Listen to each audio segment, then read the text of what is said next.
Nico, you don't imagine, but the people die in the chair in front of you. Just pass out in front of you. We're not talking about business anymore. Now it's a human disaster. The average is enormous. Italy, everybody have the virus, 10% die. I believe in the end, it's only one way to calm down this virus.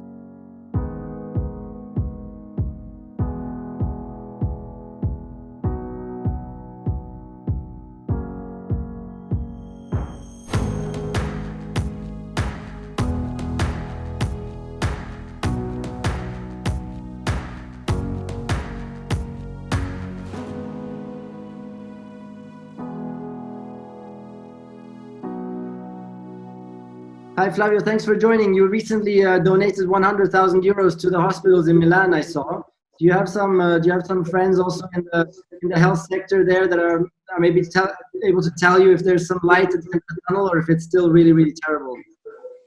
No, every day it's worst. You know, before people believed that the curve was already the top, was already the pinnacle of the curve. Now the curve is there. You know, every day in Italy you have 600-700 people die.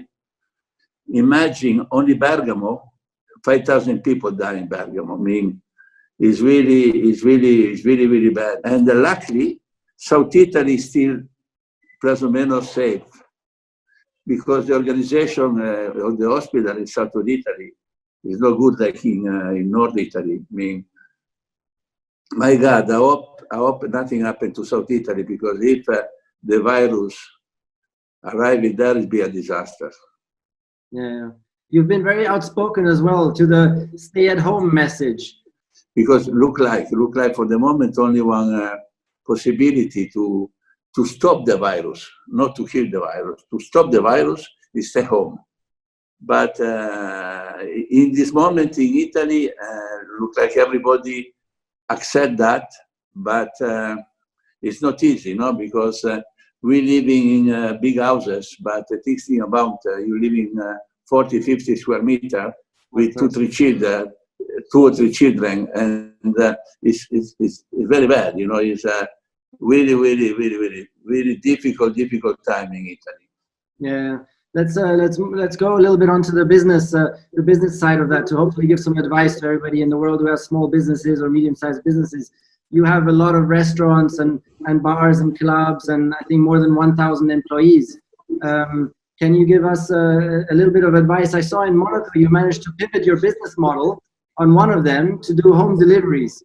Can you talk a little bit about that? How did you do that, and how did you make people aware that you have done that change to the business and that you're now doing home delivery, and is it working? Well, you know what? It depends on the country. Because you have the business in different countries. Example, start from Monaco, the government pays 70% of the gross. So it's good because now the people stay home.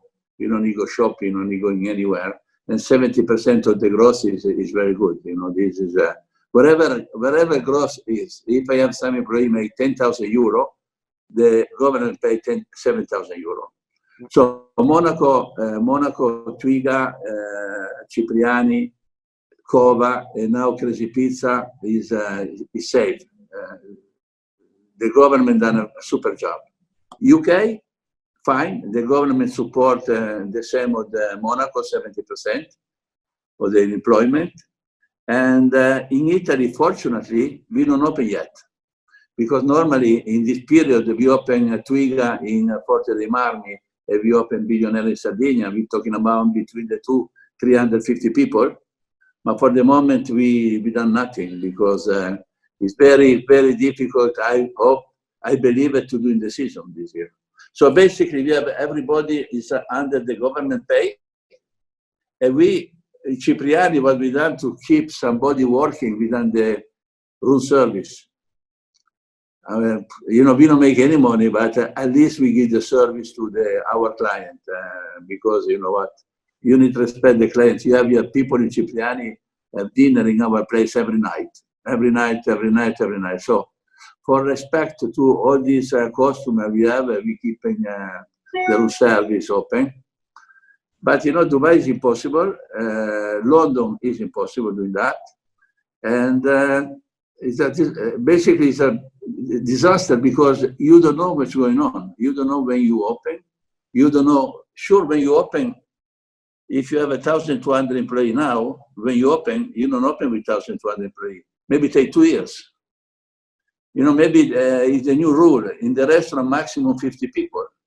In the disco, maximum 200 people.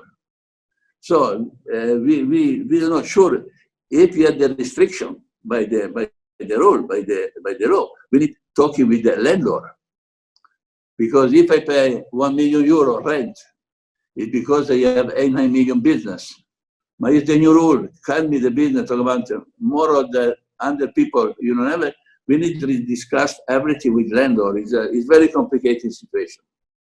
And can you say for Cipriani in Monaco, how did you make all your clients aware that you now have the home delivery service? Did you use your social media, or what did you do there? No, you know, we have the list of our customers. We have we know everybody. We have 2,500 customers. We send a special email to everybody, and room service. You know, the service is doing all the time in Monaco. Yeah.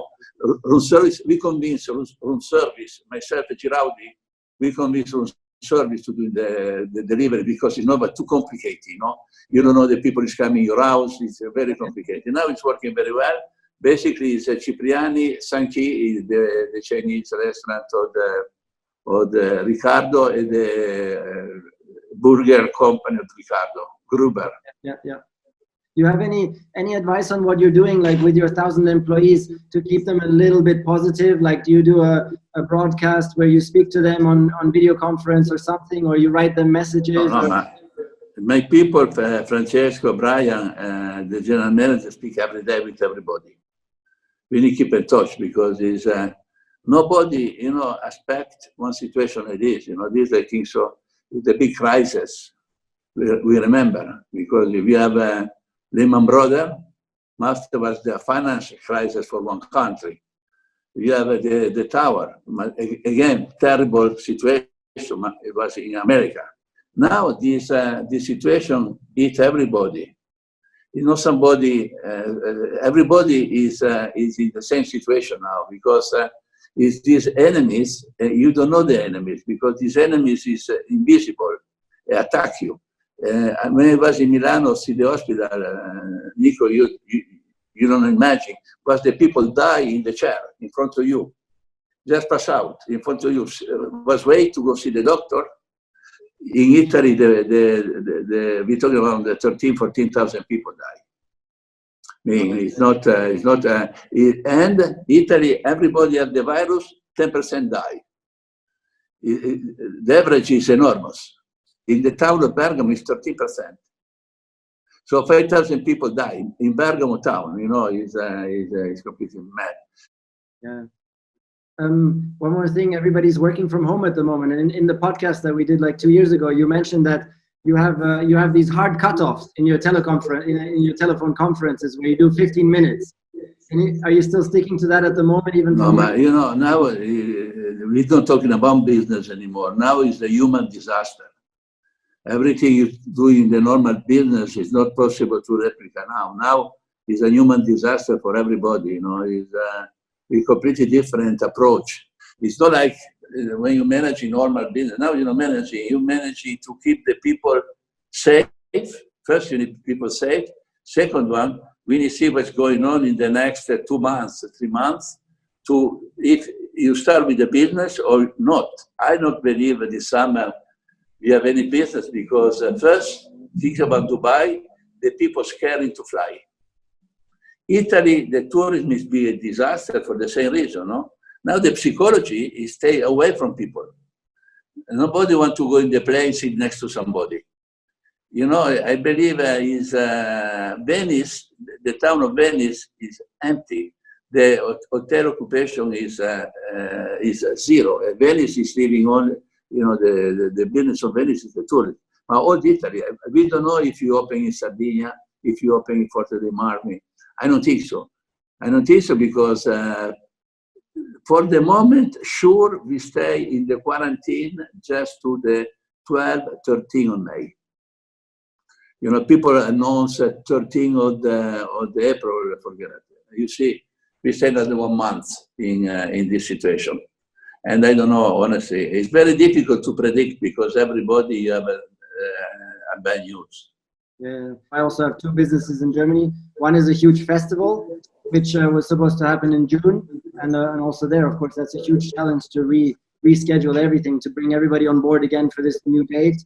And then another company we have 95% of the staff in Kurzarbeit, which in Germany, the government also does a really supportive job for the employees. Germany are very good. Similar like Monaco, covering, I think, 60 to 80% of their salary, and they're not working at all, they're staying at home.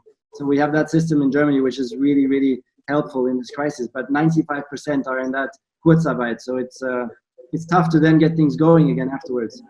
Nico, in Italy, do you have a roof for the salary? It's €1,100. Basically, in Italy, whatever is your salary, maximum, the Italian government gives you €1,000 a month. Wow. This is the maximum. It's 900, 1,200, maximum. If you make 10,000 a month, you have a family, is 1,200. That's tough. That's really tough. You see the Grand Prix, no? All the Grand Prix, you see, everybody's cancer. You never imagined 4 months ago to have no Wimbledon, no Grand Prix, no tennis. In 3 months, 4 months, changed completely our life. Yeah, of course, unbelievable. Yeah. Nico, first we need surviving, because now it's not only the old people die. Unfortunately, it's very bad for everybody. I have a friend in Italy, the daughter, she's 9, the same age of my son, she had the virus. Yeah. Okay, and the mother as well. The mother is 31, 32. So in this moment, we need to keep very, very straight rule to not go out, to stay home, because I believe in the end, it's only one way to try to keep this virus, to calm down this virus. Tough. Okay, thank you, Flavio. And say hi to your son. I guess you're playing a lot of football out in the garden, no? In front of the house. Yeah. Unfortunately, the garden in Monaco is not a big garden, but if you play by yourself, it's big enough. so 3 hours a day of football with your son. Yeah, but always by yourself. In the 10 by 3 meters. Ciao, Nico. Thank you, Flavio. Take care. Tell hello to your family. Ciao, ciao. Ciao.